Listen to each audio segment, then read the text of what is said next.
E aí, pessoal, nós abrimos no Instagram uma caixa de perguntas sobre dúvidas que as pessoas eventualmente possam ter e que gostariam de ver respondidas aqui por nós no Episteme. E aí vamos agora começar a tratar dessas perguntas. O Mário recebeu algumas também, não foi? Algumas que já puder responder agora. Na verdade, metade das perguntas que a gente recebeu foram saber como pode conquistar o George, né? O George aí tá fazendo muito sucesso nas caixinhas de perguntas da gente. Mas infelizmente esse tipo de pergunta a gente não vai responder, vocês vão ter que resolver aí no inbox com ele. Mas eu recebi uma pergunta muito legal que foi a seguinte: a pessoa estava interessada em saber se quando ela vai estudar, quando ela quer aprender alguma coisa, é melhor ela ler coisas muito complexas e muito densas e que portanto tem mais volume, ou é melhor ler coisas menos complexas, menos densas e que portanto vão ser menos volumosas. Queria saber o que vocês pensam sobre isso aí, como é que vocês fazem normalmente. Eu tenho um princípio de aprendizagem, quase um roteiro, de sempre começar com ativação da curiosidade intelectual, né? Eu acho que o primeiro ponto de partida, e isso está muito relacionado com os outros vídeos, da importância de você estar conectado, né, com o assunto, estar engajado e que haja esse engajamento emocional, essa conexão intelectual com o objeto da aprendizagem. E aí, portanto, para você gerar esse primeiro contato prazeroso, né, que gera curiosidade, que ative o interesse, eu costumo começar com lazer intelectual, com documentários, com material mais leve, com livros de divulgação científica, com palestras mais TED Talks, talvez podcasts. Isso que eu ia falar, talvez se for uma área mais técnica, a pessoa encontre um podcast daquela área, né, que acaba sendo mais palatável assim, no primeiro momento. Isso, exatamente, esse é o primeiro passo. Quando você começa a se interessar pelo tema, aí você consegue dar um passo maior depois para aprofundar, começando ali com o nivelamento básico, né, com material de introdução, para depois entrar nos princípios fundamentais, no material mais denso, mais complexo, e em seguida entrar nos detalhes. Tem uma frase do Elon Musk que eu gosto muito, que ele diz o seguinte: é importante ver o conhecimento como uma espécie de árvore semântica. Certifique-se de entender os princípios fundamentais, ou seja, o tronco e os grandes galhos, antes de entrar nas folhas, detalhes. O Elon Musk, ele é um dos maiores super aprendizes, né, da humanidade. Ele aprendia sozinho, ele tem uma memória fotográfica, então tudo que ele lia, ele se recorda, ele tem uma capacidade incrível de dominar o conteúdo através da leitura. E a técnica que ele usa é essa, é começar com o princípio fundamental para só depois ir para os detalhes. E eu procuro seguir isso também, mas para chegar no princípio fundamental eu tento colocar algum tipo de documentário, de lazer intelectual, né, de leitura mais leve, de conteúdo mais leve, para só depois dar um passo mais complexo.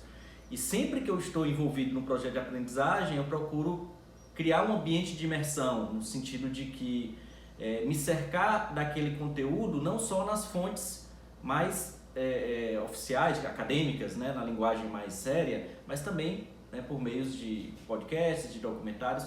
Esses vídeos que tem aí são mais leves, às vezes um resumo, eles facilitam essa entrada, esse processo. Não é o ponto de chegada, mas é o começo, é o início. Eles deixam a mente receptiva, não é, para aquele assunto. Imaginar, por exemplo, uma pessoa vai estudar sobre Kant, e aí ela começa, a primeira leitura que ela vai fazer é a crítica da razão pura do próprio Kant. Ela não, o contato vai ser muito difícil. Se ela começar assistindo um podcast, ouvindo um podcast, assistindo um vídeo, depois lendo alguém que escreveu, por exemplo, o Will Durant tem um livro muito bom, Para Entender Kant, bem fininho, cheio de desenho. Aí a pessoa vai a partir dali e depois ela vai partindo para a leitura mais densa e mais difícil, mas o cérebro já está, digamos, preparado para aquilo. E nesse caso, sobretudo, porque é uma área de domínio que não é de todo mundo. Você precisa ter algumas habilidades filosóficas, algumas capacidades analíticas, né, para conseguir captar com profundidade e com seriedade aquele conteúdo. Então, eu até não recomendo que as pessoas que não tenham essas capacidades analíticas,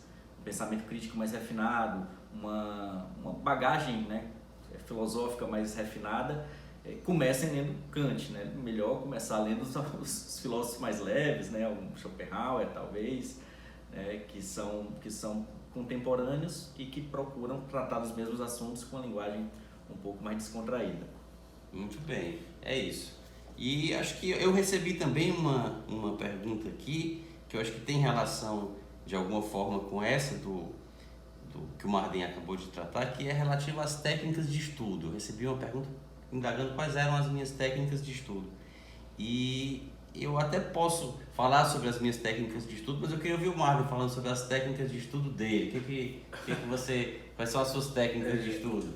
Eu acho assim que técnica de estudo tem dois níveis da coisa. Tem uma coisa que funciona às vezes só para uma pessoa e não funciona para outra. Coisa muito pessoal, realmente. Então eu tenho muitas peculiaridades da minha forma de estudar. Por exemplo, eu estudei para concurso deitado. Eu estudava lendo uma rede. E eu sei que muitas pessoas não conseguem, né, um bom desempenho se elas estudarem deitadas. Eu não consigo. Mas eu estudei desse jeito. Tá desse jeito assim. Ou a gente até recebeu uma pergunta aqui também, né, perguntando se quando você vai estudar é melhor anotar, é melhor não anotar e tal. Sim.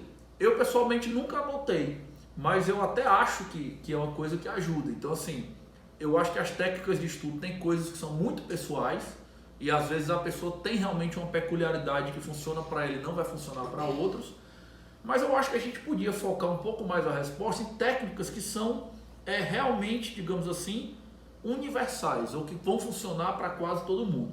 No livro do George, por exemplo, ele trata muito sobre a questão de você ter uma técnica de estudo, um aprendizado passivo ou um aprendizado ativo. Eu acho que o George podia comentar isso aí dentro de, porque é o tipo da coisa que vai se aplicar para todo mundo. Entra na ideia da anotação. Isso. O ativo está aí na anotação. A anotação, a meu ver, já é uma forma de você ser ativo, de você produzir em cima da coisa. Isso. Né? Eu particularmente, assim, acho que eu queria muito ouvir o Jorge para ele dizer o que ele pensa a respeito disso, mas eu particularmente concordo com você, mas a técnica é muito pessoal. Você, por exemplo, se gostava de estudar deitado, eu não conseguiria de jeito nenhum. Não consigo estudar deitado. No máximo, deitado eu consigo ler literatura. E antes de dormir, eu pego o Kindle, fico lendo um livro de literatura antes de dormir, um romance, um livro de contos. E aí é até bom porque eu deixo o quarto todo escuro, o Kindle tem luz própria, e quando dá sono eu só faço deixar o Kindle cair do lado da cama e durmo. Mas estudar mesmo, só consigo estudar se for anotando. E aí eu tenho que estar sentado, ou na frente do computador, ou de preferência com papel e caneta, tomando nota daquilo que eu vou escrevendo, que é uma forma de, para mim, fixa melhor o conteúdo se eu leio e depois eu anoto, fazendo resumo. De preferência, eu primeiro anoto no papel e depois eu passo essas anotações do papel para o computador, mais por uma questão logística. Depois eu tenho vários cadernos desses em que eu vou deixando as minhas anotações, aí eu tenho um estante com vários, aí depois para lembrar em qual deles é que está a anotação e tudo eu passo para o computador, no computador fica mais fácil de encontrar. Mas você, Jorge, o que nos diz a respeito disso daí? Isso é interessante porque viralizou aquela famosa pirâmide da aprendizagem, tem várias versões que colocam a aprendizagem passiva como menos eficiente e a aprendizagem ativa como mais eficiente. Então a leitura, a aula seriam métodos ineficientes de aprendizagem, a retenção de conteúdo seria baixa, e os métodos ativos como dar aula, anotar, escrever, seriam métodos mais eficientes, que gerariam mais retenção de conteúdo. Eu critico essa pirâmide não pela lógica, faz sentido a lógica dela, mas eu critico pela não percepção de que a aprendizagem ela tem um processo de entrada da informação e do uso ou processamento da informação. É o que eu chamo de input e output. E o ciclo da aprendizagem ocorre quando ocorre esses dois fenômenos, né? O input e o output. E você não consegue fazer os métodos ativos, o output, né? Como por exemplo dar aula, anotar, elaborar mapas mentais, produzir audionotas, se você não tiver recebido a informação. Tiver lido primeiro. Você precisa do input para fazer o output. Então não há como você dizer, não adianta ler porque você precisa dar uma aula.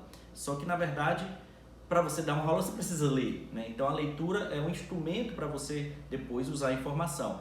O importante, e aqui entra mais uma vez no conhecimento de como funciona o cérebro, é que no momento em que o cérebro vai decidir o que é relevante e o que não é, ele vai reputar como relevante aquilo que você usou, aquilo que ele entende como prático, como algo importante. Utilizou, teve uso, que é o output. O output é que vai indicar para o cérebro que aquele conhecimento é relevante. Então, o mais importante é você fazer o input, a leitura, assistir uma aula e anotar, porque você está fazendo o output logo em seguida, e direcionar a sua aprendizagem para projetos. Aqui a gente vai para um outro conceito que eu acho talvez um dos mais interessantes e o que talvez vai mudar o que é que diferencia a superaprendizagem da aprendizagem tradicional, que é o conceito de aprendizagem just in time e just in case. A aprendizagem tradicional é just in case. É como se você tivesse um supermercado, né, com vários produtos disponíveis e que, portanto, você usa quando precisar. Na educação tradicional, nas escolas, ele procura fazer isso. Ele está jogando na sua mente informações de geografia, de matemática, de física, de português, de história, que muitas delas não serão usadas, mas se eventualmente você precisar usar, elas estarão lá disponíveis. A grande questão é que, como você não vai usar a maioria, o cérebro vai esquecer. Por isso que a gente não se recorda de quase nada do que a gente fez na nossa educação mais antiga. A aprendizagem just in time, ela segue um modelo de produção diferente, porque ela vai produzir o conteúdo conforme a utilidade. É como se fosse um restaurante à la carte. O just in case é o self-service, está lá para você escolher o que você quer. O just in time é o à la carte. Você está precisando dar uma aula sobre liberdade de expressão, então você vai estudar o conteúdo direcionado para aquele objetivo, para aquele projeto, e portanto você vai usar aquele conteúdo. Tudo que você lê tem um propósito de uso. E aí a fórmula que eu acho de aprendizagem mais eficiente é quando você joga esses objetivos dentro do seu processo de input. A entrada da informação tem que ser já direcionada para um processamento e uso futuro. Então, por exemplo, nós, né, temos a vantagem de dar aula com frequência, nós somos professores. Então, o material de leitura que a gente lê, a gente sabe que a gente pode utilizar em sala de aula. E aí, portanto, na hora da leitura, a gente já está direcionando para dar uma aula. Por já isso, pensa em usar isso aqui como exemplo na sala? Na sala ou no livro, numa pesquisa que a gente está realizando, um artigo que a gente está escrevendo. E aí, portanto, isso se torna uma aprendizagem muito mais eficiente.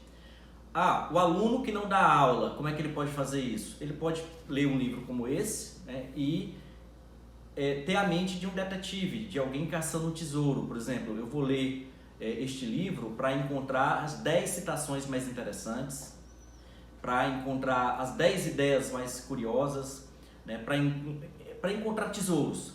Se ele ler com esse objetivo e usar esse material para um post, para uma aula que ele possa dar simulada para os amigos, gravar um vídeo, isso é uma forma de aprendizagem ativa. Né, Deixa eu te perguntar uma coisa, Jorge, que eu acho que eu percebo muito, até quando eu tenho aluno na mentoria, eu acho que tem a ver com a pergunta que a gente recebeu, que é o seguinte: a pessoa, apesar de ser, entre aspas, ativa, às vezes essa atividade ela é durante o processo de input ainda.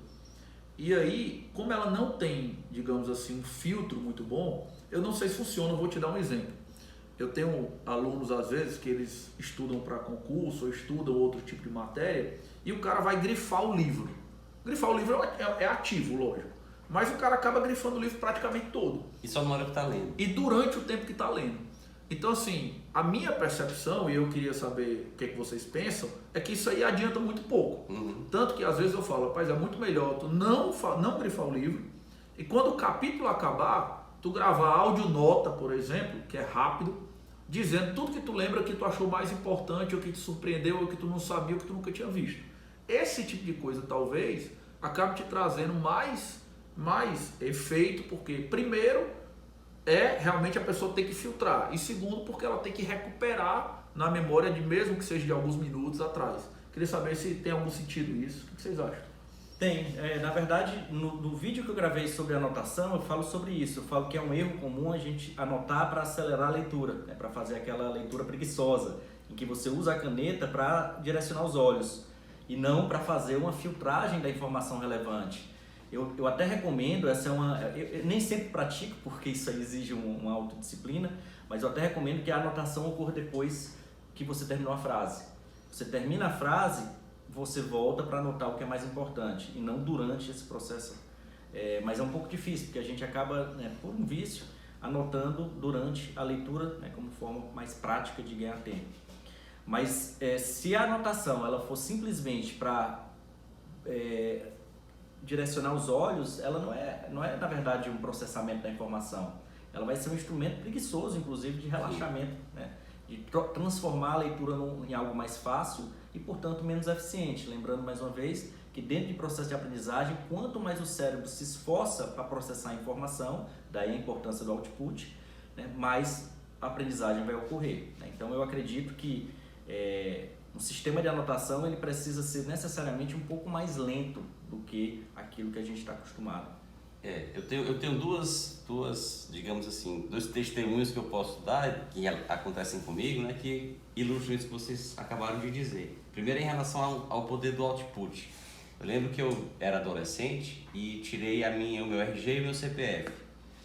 E eu nunca decorei o meu RG e o meu CPF. As pessoas perguntavam, às vezes, eu ia para uma loja fazer uma compra, perguntavam, eu tinha que ter anotado em algum canto porque eu não sabia decorar. Até que teve uma promoção num shopping, no Natal, e hoje em dia essas promoções, quando elas acontecem, a gente já recebe o cupom todo preenchido, a nota fiscal já vem preenchida e tal. Mas na época não, a gente recebia cada compra acima de tantos reais, recebia um cupom que a pessoa tinha que preencher com nome, endereço, telefone, CPF, RG e depositar numa urna, e depois iam sortear para ganhar um carro, né? Será que o shopping estava sorteando. E eu fiz todas as compras de Natal dos meus pais, a minha mãe disse, eu quero que compre presentes, eu não tenho tempo, etc e tal, e eu fui fazer as compras de Natal e no final peguei todos os cupons e preenchi todos e coloquei meu CPF em todos. E aí depois eu decorei meu CPF, nunca mais eu esqueci, porque era o output, eu estava dando para ganhar o prêmio e escrevendo o CPF várias vezes. Em relação à retenção da informação, tem um dado interessante que para mim eu tenho duas dificuldades. A primeira é realmente retê-la no cérebro. E aí, para isso, eu concordo, eu faço também a mesma técnica de fazer uma anotação posterior, às vezes fazer uma anotação em áudio, quando o tempo de anotar a mão pode consumir o tempo da própria leitura, mas ir fazendo essas anotações à mão, no caderno, depois no computador. Mas o grande problema também, às vezes, é depois encontrar onde foi que eu li. Depois de ter lido 5, 10, 20 livros, e aí depois você lembra assim, eu acho que eu vi isso em algum livro. Mas eu estou escrevendo aqui um artigo, estou fazendo uma petição e quero citar o que eu li. Onde foi que eu achei? E aí cada livro que eu vou lendo, isso eu aprendi com o professor Arnaldo Vasconcelos. Nas últimas páginas dos livros sempre tem páginas em branco. Então eu coloco aqui, estou lendo aqui o livro do George e ele fala aqui na página 99 da escolha dos horários nobres e horários pobres. E o que fazer quando o cérebro está mais ativo, o que fazer quando o cérebro está mais preguiçoso. Tá? Aí eu vejo aqui um exemplo muito interessante dele falando e tal. Aí página 98, horários nobres, horários pobres, exemplo tal. E põe nas últimas folhas do livro. Depois, quando eu lembro, eu vi isso no livro do Jorge, mas onde foi? Aí eu vou lá no final, eu tenho o meu índice pessoal, e aí para fazer as citações, para fazer as referências, já fica mais fácil também.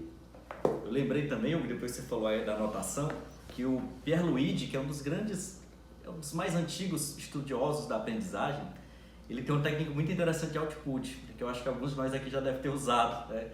Que é preparar a pesca. Né? Preparar a pesca. Você estude com o objetivo de preparar uma pesca, essa é a dica dele.